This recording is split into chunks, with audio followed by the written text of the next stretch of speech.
부산시가 지난 13일 조직 개편안을 발표했습니다. 관리 중심의 조직을 현장 중심의 일하는 조직으로 바꾸기 위해 시민 중심과 현장 우선, 책임 시정, 성과 창출이라는 원칙에 따라 최적의 조직 체계를 마련했다고 부산시는 밝혔습니다. 파격적인 변화들이 곳곳에서 눈에 띕니다. 일단 시장 직속으로 시정혁신본부와 시민소통관이 신설됩니다. 민선 6기 시정 철학이 조직 속에 뿌리내리고 시민들과 제대로 소통되는지를 시장이 직접 챙기겠다는 겁니다.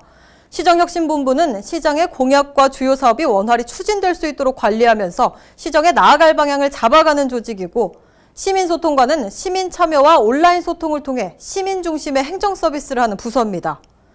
그런가 하면 총무와 인사 등의 업무를 담당하며 중앙 집권적 행정의 상징이었던 안전행정국은 폐지되고 과별로 나눠져 있던 행정지원 기능은 기획관리실로 통합됩니다. 서병수 시장의 핵심 공약인 좋은 일자리 창출 기능도 강화됐습니다. 3급 산업정책관을 2급 이사관의 일자리 산업실로 개편해 연구개발 역량을 강화하고 좋은 기업 유치, 좋은 일자리 창출에 주력하겠다는 계획입니다. 이 밖에도 위대한 낙동강 시대를 앞당기는 역할을 할 서부산 개발국도 신설됩니다. 사상 스마트시티와 신공항 추진, 물류도시와 에코 델타시티 개발 업무를 추진하게 되는 겁니다. 17일에는 2차 조직 개편안이 발표됐는데요.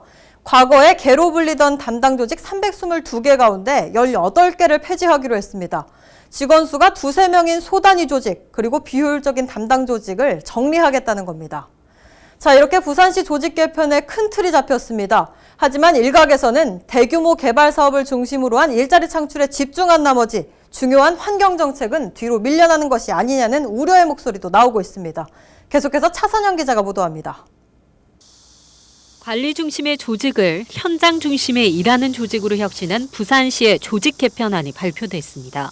지난 9월부터 2개월 동안 18억 500만 원을 들여 진행된 경영 진단 결과를 통해서입니다. 시정혁신본부와 시민소통관 설치를 통해 시민과의 소통을 확대하고 비대해진 조직은 통폐 앞에 일하는 조직을 만들겠다는 서병수 시장의 의지는 긍정적인 평가를 받고 있습니다. 하지만 시민단체에서는 조직 개편안을 내놓기 위해 경영 진단을 2개월 만에 끝냈다는 점에서 진단 자체가 요식행위에 불과했다는 입장을 내놨습니다. 어쨌든 연말에 지금 조직 개편과 관련되어서 부산시에서 서두른 느낌이 있다, 이런 아쉬움들이 있고요. 또 시장님의 의중이 반영된 그런 조직 개편인데,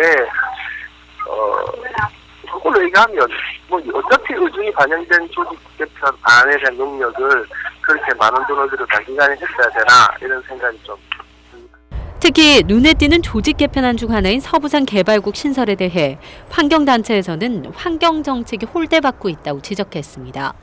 부산시는 위대한 낙동강 시대를 열어가기 위해 에코델타 개발단과 사상 스마트시티 추진단을 신설하고 신공항 추진단 합해 서부산 개발국을 신설했습니다.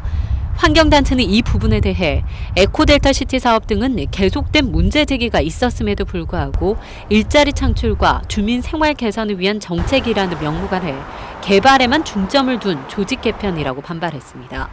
또 환경녹지국을 환경국으로 이번 개편안에서는 다시 기후 환경국으로 개편하면서 생태와 보건 중심으로 환경 정책 방향을 전환해야 한다는 시민사회의 요구도 반영되지 않았다고 밝혔습니다.